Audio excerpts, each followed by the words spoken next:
আসসালামু আলাইকুম। আমন্ত্রণ ফার্স্ট সিকিউরিটি ইসলামী ব্যাংক লিমিটেড শীর্ষ খবরে আপনাদের সাথে আছি আমি ফারহানা হোসেন। পঞ্চম ধাপে দেশের 20 জেলায় 29টি পৌরসভায় ভোট গ্রহণ চলছে। সকাল 8টা থেকে বিকেল 4টা পর্যন্ত টানা ভোট গ্রহণ চলবে। পৌরসভা নির্বাচনের খবর সংগ্রহে ভোলায় রয়েছেন সোমা ইসলাম, আমরা তার কাছে যাচ্ছি। সোমা, বেলা বাড়ার সাথে সাথে ভোটের চিত্র কেমন দেখছেন আমাদের জানান।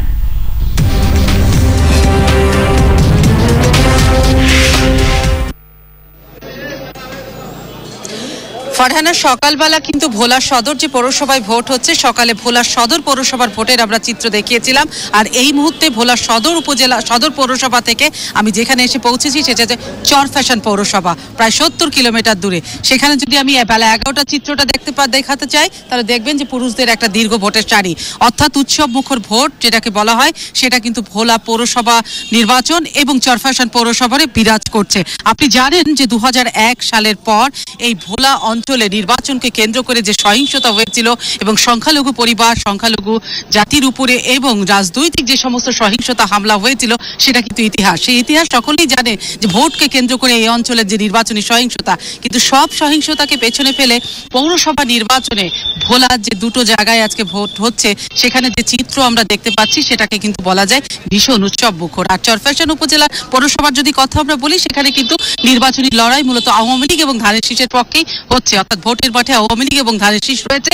এখানে ভোটার প্রায় 28,000 এবং উৎসব মুখর আছে। ভোটকে কেন্দ্র করেও কোনো ধরনের নির্বাচনী সহিংসতা কিন্তু এখন পর্যন্ত হয়নি, ভোটের আগেও হয়নি। তবে সবচেয়ে বড় বিষয় যে এই অঞ্চলে সংঘর্ষ প্রবণ এলাকা, কিন্তু এইখানেও এই ভোটকে কেন্দ্র করে কোনো ধরনের নির্বাচনী সহিংসতা হয়নি। 229টি পৌরসভা মোট দেশে এবং 229টি পৌরসভায় কিন্তু এখন পর্যন্ত যে পঞ্চম দফা নির্বাচন হয়েছে, সেখানে যদি কোনো মৃত্যুই আসলে ফারহানা কাম্য না, কিন্তু এই পৌর ভোটকে কেন্দ্র করে কিন্তু সারা দেশে মাত্র 2 জন মানুষের নির্বাচনের আগে পরে মৃত্যু হয়েছে।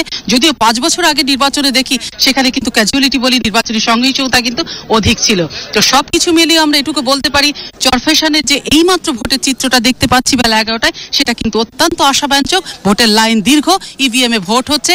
মানুষ ইভিএম এ ভোট দিতে যে অনাস্থার জায়গাটা ছিল, সেখানে কিন্তু সেটিও নেই, তারা আস্থার জায়গা মনে করছে। কারণ ইভিএম এ ভোটের আগে তাদেরকে অনেক বেশি প্রচারণা হয়েছে এবং সচেতনতাও তৈরি করা হয়েছে। সেজন্য তারা বলছে মেশিনের ভোটটা অন্যান্য ব্যালটের ভোটের চেয়ে অনেক বেশি সহজ। তবে যেহেতু এখানে ব্যালট পেপার 3টা স্থানীয় সরকার নির্বাচনে, সেই ক্ষেত্রে ইভিএম এ ভোট দিতে কিছুটা সময় লেগে যাচ্ছে। সার্বিক পরিস্থিতি যদি দেখাতে চাই, আইন শৃঙ্খলা বাহিনী পর্যাপ্ত পরিমাণে রয়েছে কেন্দ্রের মধ্যে এবং টহল হিসাবে। সব মিলিয়ে নির্বাচনী পরিবেশ উৎসব মুখর এবং এখন পর্যন্ত কোনো ধরনের হামলার খবর নেই। চরফ্যাশনে তো 4টা পর্যন্ত ভোট চলবে। আমরা বিভিন্ন কেন্দ্রে যাব, 17টা কেন্দ্র আছে চরফ্যাশনের।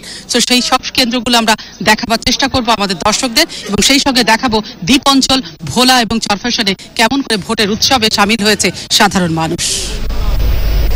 সোমা, ধন্যবাদ আপনাকে। গাজীপুরের কালীগঞ্জ পৌরসভা নির্বাচনের খবর জানতে লুৎফর রহমান সোহাগের কাছে যাচ্ছি। সোহাগ, কালীগঞ্জ পৌরসভা নির্বাচনের এখনকার আপডেট আমাদের জানান।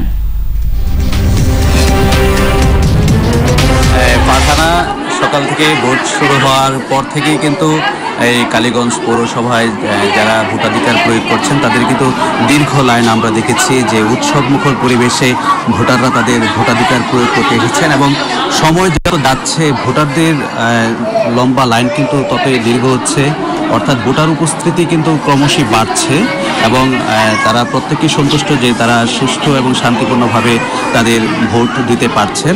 আর আরেকটি বিষয়, এই পৌরসভা 36,000-এর কিছু বেশি ভোটার রয়েছেন এবং তাদের মধ্যে নারী এবং পুরুষ ভোটারের সংখ্যা একেবারে সমান সমান। এবং সেই ভোটারদের মধ্যে আমরা দেখছি যে ভোটারদের যে লাইন আমরা দেখছি, সেখানে কিন্তু নারী ভোটার এবং পুরুষ ভোটারদের উপস্থিতিও কিন্তু সমান সমানে দেখা যাচ্ছে। অর্থাৎ পুরুষ ভোটাররা যেমন তাদের ভোটাধিকার প্রয়োগ করতে আসছেন, তেমনই কোনো অংশে কিন্তু নারী ভোটারদের সংখ্যা কম নয়। এবং কোনো কোনো কেন্দ্রে আমরা দেখছি যে পুরুষদের তুলনায় নারী ভোটারদের সংখ্যা অনেক বেশি।